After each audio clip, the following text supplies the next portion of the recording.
नमस्कार मैत्रिणींनो, आज बनवणार आहे आपण खेकडा भजी। त्यासाठी लागणारे आपल्याला साहित्य आहे अर्धा चमचा हळद, अर्धा चमचा जिरे, चवीपुरतं मीठ आणि अर्धा चमचा ओवा आणि 1 वाटी बेसन पीठ, 5 ते 6 कांदे। तर चला मग बघूयात आपण खेकडा भजी कशी तयार होतात ते। यामध्ये मी जे हे सगळं घेतलेलं आहे ते मापानुसार घेतलेलं आहे। याच्यामध्ये मी मिक्स करून देतो, मिक्स करते। हे मिश्रण आपण एक 15-20 मिनिटं असंच ठेवून देऊयात, जेणेकरून कांद्याला पाणी चांगलं सुटेल आणि आपली खेकडा भजी चांगल्या प्रकारे होतील। तुम्हाला जर हळद कमी वाटत असेल तर तुम्ही त्याच्यामध्ये ऍड करू शकता, पण एकदा पाणी सुटल्यानंतर कांद्याला कलर पण सोडतो हळदीचा। हे 15 मिनिटं आपण रेस्ट करायला ठेवूयात। हे मिक्स झालेलं आहे बघा।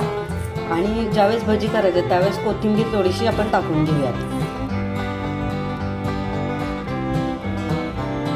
आता आपलं पीठ चांगलं भिजले, आपलं कांदा आणि बाकी जे टाकलं होतं आपण ते चांगलं भिजलेलं आहे, याला पाणी सुटलंय चांगलं। आता याच्यामध्ये आपण हे बेसन पीठ मिक्स करून घेऊया, जसं लागेल तसं बेसन पीठ मिक्स करून घ्या।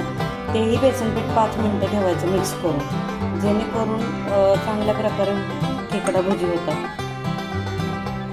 हे बघा, मी थोडं थोडं करून मिक्स करते, त्याच्यामध्ये थोडं सुद्धा पाणी नाही वापरायचं, तरच खेकडा भजीला टेस्ट येते। हे बघा, मस्त असं पाणी सुटलंय। हे बघा, स्वतःच्या आमच्या पाण्याने सगळं व्यवस्थित पीठ बनलंय। आता आपण ह्याला 5 मिनिटं रेस्ट करून ठेवूयात, म्हणजे जे पीठ आहे, जे सुक्कं पीठ आहे ते मिक्स होईल याच्यामध्ये चांगलं 5 मिनिटं। तोपर्यंत आपण एका कढईमध्ये तेल गरम करायला ठेवूयात। हे बघा, हे असं आहे, ह्याला आपण 5 मिनिटाचा ठेवून देऊयात। या ठिकाणी आपण कढई गरम करायला ठेवली आहे, हे बघा, आणि याच्यामध्ये आपण तेल ओतून डीप फ्राय करून घेऊया। आणि तेल गरम करायला मी ठेवते।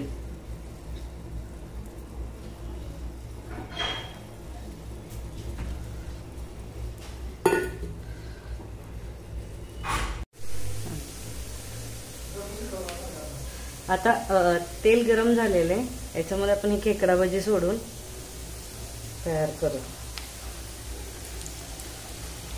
चिकट थोडंसं पीठ हाताला, त्याच्यामध्ये थोडंसं सुद्धा मी पाणी यूज नाही केलं।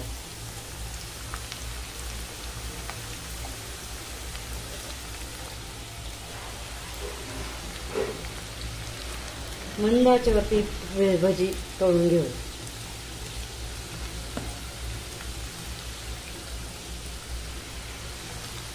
आता हे बघा, असं मस्तपैकी कमी गॅसवर चांगली मग तळून घेऊया।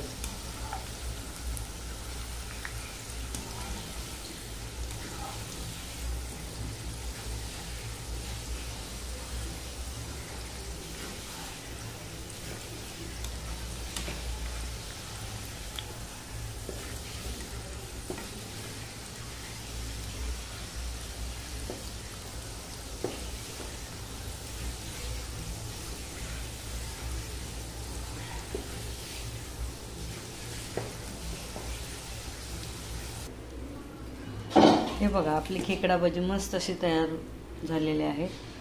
अशाच नवनवीन रेसिपीसाठी माझ्या व्हिडिओला लाईक, सबस्क्राईब आणि शेअर करायला विसरू नका। धन्यवाद।